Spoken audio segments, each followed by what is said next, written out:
Hey Raiders, Jacko here with another Raid Shadow Legends video. Today we're going to go ahead and do a champion guide, and specifically we're going to do a guide on a hero that pretty much every other channel out there has been doing guides on and saying that they're an absolutely amazing character for free-to-play and early game players. And that's going to be our own uncommon Shieldguard. Now, if you've seen the other videos like I have, you might be thinking to yourself that this is an absolutely amazing champion to level up to help you progress in the game when you're coming from an early standpoint to a mid-game standpoint. And from the videos, he looks like an utter badass, that he does everything that epics and legendaries are doing as a nuker. Sadly, that is not the case when you're looking at it from a mid-game to an early game standpoint. But let's go ahead and go over this. I'll show you him in a dungeon, and then I'll go over why I don't believe he's worth your investment to level up, even though he's a very easy champ to get fully skilled, booked, and everything like that. So let's start off with his skills as we usually do. So primary skill, A1, we've got Uppercut. Attacks one enemy, has a 30% chance of placing a 15% decreased speed debuff for 2 turns. Damage inflicted is proportional to defense. That's awesome. Nice defense. Nice to have it proportional to defense. A little bit of a decreased speed occasionally can't hurt. His big skill, though, the one that really comes into play and makes him even viable, is Battle Stance. Attacks all enemy, fills this champion's turn meter by 20% on each critical hit. Damage inflicted is proportional to defense. So again, he's easy to build in the regards of getting him a lot of defense so he does good damage. All you need is 100% crit rate, and he's got a complete turn refill on most dungeon content, which is where we'll be showing him a little later. Finally, we've got his passive, removes 1 debuff from this champion each turn. Not bad. Nice little thing. He does take, 11 books all told to get to his optimal usage, and you do want him fully booked. Battle Stance is not going to be the powerhouse ability it is without it being at this 2-turn cooldown. So getting those 2 cooldown reductions in his books. That being said, you can farm him from the campaign. Easy enough to get him booked. Just like War Maiden, he's going to be simple in that regard. Masteries, I haven't mastered him. However, I would definitely go down the left side, get him crit percent, crit damage, and down into War Master if you're going to go and put that much effort into him. Artifacts-wise and stats-wise, we're going to be prioritizing 3 primary attributes. First and foremost, we have to get his crit rate up to 100%. I'm at 101 now.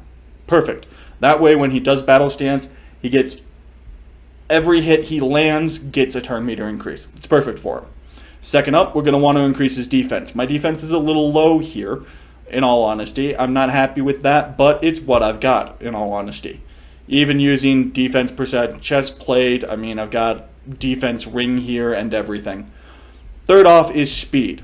The faster he goes, the more damage he's going to do. That's pretty basic. So, in terms of artifacts, we're looking at crit rate gauntlets for this stage of the game, crit damage if you get to the point where you can drop this crit rate and get it other places. I can't. Speed boots. Make him go faster. Everything else, we're looking for speed, crit rate, or defense. Here's defense, crit rate, defense more. If you get some HP on there, that's not a bad thing. Crit damage is nice as well.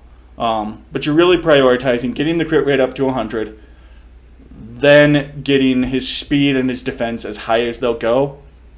Tertiary, at this point in the game, is crit damage. You always want to look for that tipping point in your account when you can start putting champions like this in crit damage gauntlets rather than crit speed gauntlets. I was able to do that with my Cold Heart recently, and it's made an amazing increase on her damage. So that's pretty much all there is to Shieldguard. He's easy to book because you can get duplicates of him both out of mystery shards and out of the campaign. Get his crit rate up to 100%. Let's go ahead and drop him into my regular dragon team and see how he performs. So we're going to go ahead and do Dragons 13 because I know that he can do it. Unless this is a bad mix-up. It is a bad mix-up for him, so we'll pump him up to Dragons 14. Make it a good mix-up for him. Go ahead and take out my Galek, which is the character who he would replace in general. Do we have any auras? This group does not have any auras worth talking about, so let's put him in the Vanguard at point.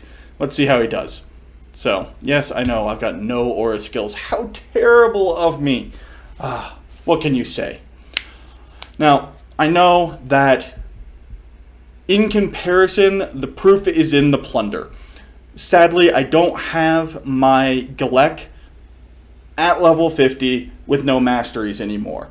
I did do this experiment with Shieldguard at level 50 with no masteries for my Galek, comparing my starting champion, who's an AoE nuker, to Shieldguard, who's an AoE nuker. And once we complete this, we'll go over how that looked. I'm sorry I'm not able to show you that directly, as I don't have all the money and time in the world to level up another starting champion, even if I had one, to level 50, to put him in the exact same gear and look at essentially apples to apples. It's just not part of what I've got. I'm sorry about that, but you're going to have to take my word that the plunder is what the plunder is. Anyways, he's doing a perfect job. He's doing AoE damage. Here we're at Dragon, and the other champions are going to shine. This will be Coldheart's time to do damage. He's going to be doing little hits here and there with that AoE. But as you can see, he's in there. He's holding his own. He's laying out damage. Against one target, his battle stance is not going to be very good, but it is going to still land, 8,000 every time he does it. So, decent. Is he a top grade champion for the boss? No. Flat out no. But he is there to get you through the fight, to get you through the waves. That's really where he shines. So we take a look here. He did 170,000, which is the same pretty much as my Iron Brago, who is full 6 stars and everything. So he does put out damage. What do we got on boots? Defense boots. Lifesteal defense. Keep those around for a little bit. Who knows? Anyways, so what am I talking about when I say don't level him? So the question we have to ask ourselves as we get to a point where we're thinking about a new AoE nuker is this guy better than my starting champion in regards to AoE nuking? Is he going to get me through the waves faster? Is he going to do it more reliably? Those are the questions. Is he going to last as long into the campaign as my starting champion? And the answer at early to mid game is just no.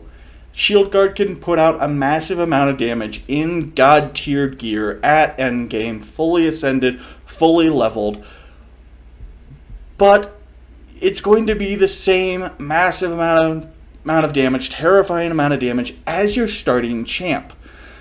And your starting champ is likely to bring some utility. Kale with his poisons, Galek with some defense down, and increased speed on his own. I mean, he just isn't bringing anything new to the table. And by the time you're thinking about turning this uncommon champ into an AoE nuker for you, I'm pretty much going to guarantee you've got your starting champ to level 60, fully ascended, and everything. I mean, fully booked all out. Your starting champ is your campaign farmer. He's the first person you're going to be doing this to. So are you going to try and replace him with someone who's just going to do the same job the same way at best? That's a waste of resources for a free-to-play player. So yes, Shieldguard can put a ton of damage out there. He can do a lot of work for you. And because he's a barbarian and none of the other starting champions are barbarians, he can be a good AoE nuker for you for faction crypts. But is he going to replace your starting character, your starting champion in any other content? The answer is just flat no. So there you have it. when it comes down to whether or not Shieldguard is worth putting your resources and time and energy into from a free-to-play standpoint, the answer is just flat no. Don't do it. I mean, sure, get him up to level 50 on the sideline, get one of the copies of him you'll get from mystery shards, get hit booked all the way up and leveled at some point when you're bored and have nothing else to do, but don't expect him to replace your starting champion. When I did this with Galek at level 50 with no masteries and him at level 50 with no masteries, Galek was still putting out more damage. Just flat he was. So he's never going to replace my Galek, which means he's never going to replace your Kale or your Aethel or your Elhain. It's just not going to happen, sadly. So, that being the case, let's go ahead and look at his aesthetics. It's nice to see that the Polarium artistic crew doesn't think that female barbarians are the only ones that should die on the battlefield. Armor-wise, we've got some shin protection, which is nice, but he's got no foot protection. Those are just leather boots. And if anybody has dropped a appliance on their foot, even when wearing non-steel-toed work boots, this shit hurts. Imagine that with a Warhammer instead. It's gonna be painful. He's got cloth, at best leather legs. He's got a nice drape with some scaling here, and his kidney belt, his midriff, protecting kidneys and things like that, protection is actually really good. It's very nice. It's not too high. It's not going to get in the way of him bending and moving and twisting and everything. See, this is where it all falls down, though. Before his chest, we could see Shieldguard as being a very mobile, very active, dodgy sort of combatant, and his kit would work for that. You get to the chest, though, and he just dies. The chest is where you hold mostly all, of your most valuable parts. The pieces of you, your own self, that are going to keep you alive, running, ticking, fighting, your heart, your lungs, all of those wonderful things. And he's got no protection for it. He's apparently hoping that the shock of seeing his nipples is going to scare the enemy away. Frankly, I'm not very scared. However, he gets back into decent armor when we go to the arm guards. We've got, essentially, it's ring mail. So instead of chainmail, which is rings linked together to form a shirt or a gauntlet or something along those lines, ring mail is more larger metal rings that are attached to a gambeson or a leather covering, which is what he's got. He's got a ring mail arm guard on his left arm. Not bad. Decent protection, very mobile, very flexible. That's nice. He's got same sort of ring mail on a pauldron. We can hope that is boiled and waxed leather, which means it's far harder than unwaxed or unboiled leather.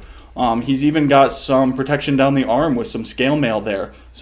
And it's not massive. It's a little bigger than it needs to be, in all honesty, but he's got some pretty big shoulders, so we're going to go ahead and give it to him. His pauldron is good. Sadly, he's only wielding one, but hey, maybe leather and rings are hard to find in the desert. He's got a good vambrace on the right-hand side, nothing special, but very functional and metal. The helm is interesting. The helm is very good and very protective, and actually rather historic in regards to most of it.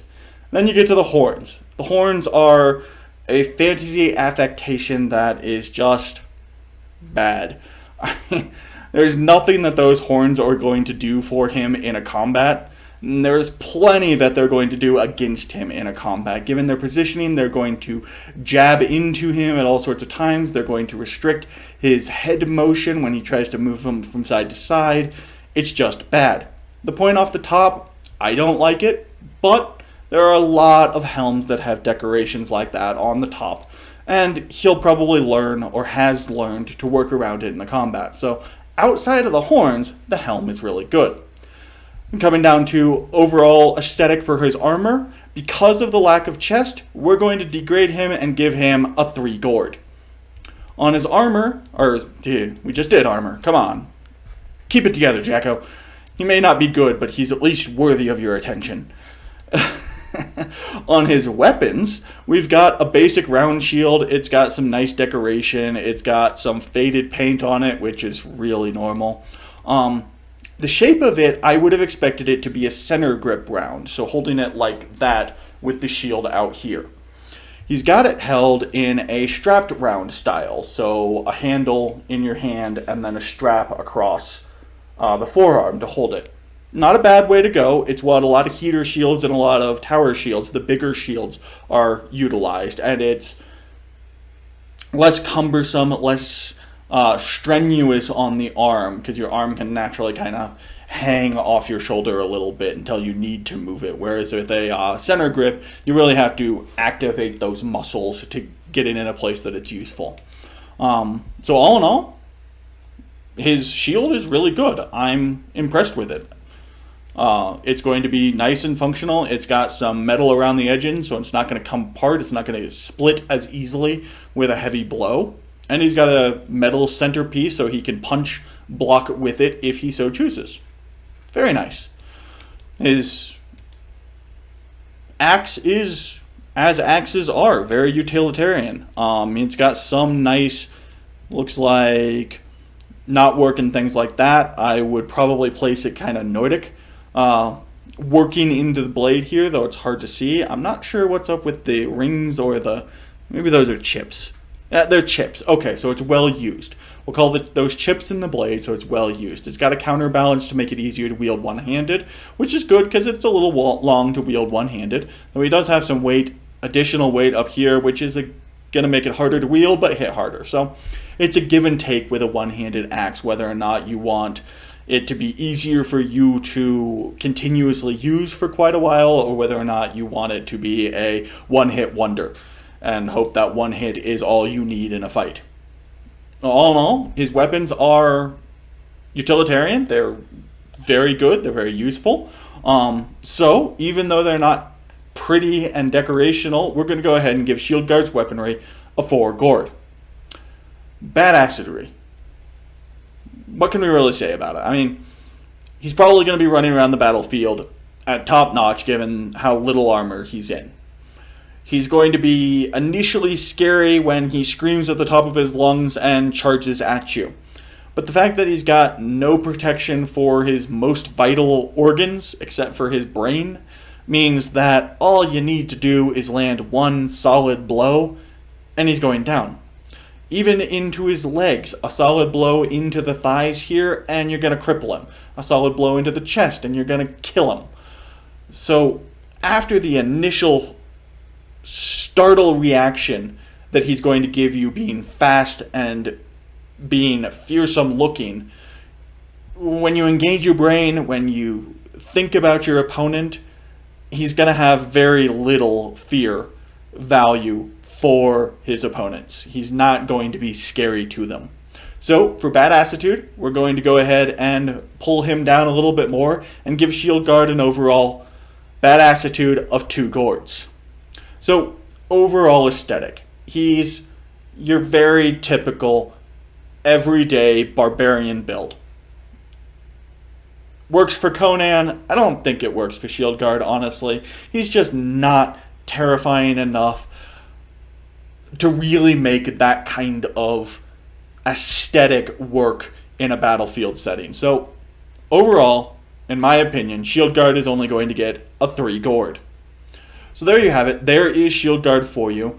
Is he worth it for a free-to-play player? He's really not. I'm sorry. He can do some good work for you in faction crypts, but that's the only place you're going to be using him.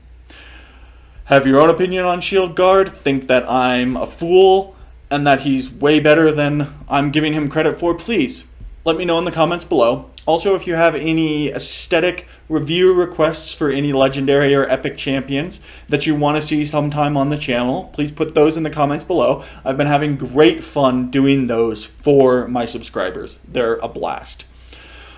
Bringing us to that, if you enjoyed the content, please remember to like, subscribe, and toll that bell. It really does help me build the channel into something to really help out the beginning and early game players, the free-to-play players who look at the other YouTube channels and wonder why their results don't match the whale's results. It's never going to match the whale results, so we need some representation. Us free-to-play players need to step up and represent other free-to-play players in the content made for Raid Shadow Legends. Otherwise, thank you again, and I'll see you next time on Jacko's Raider Rants.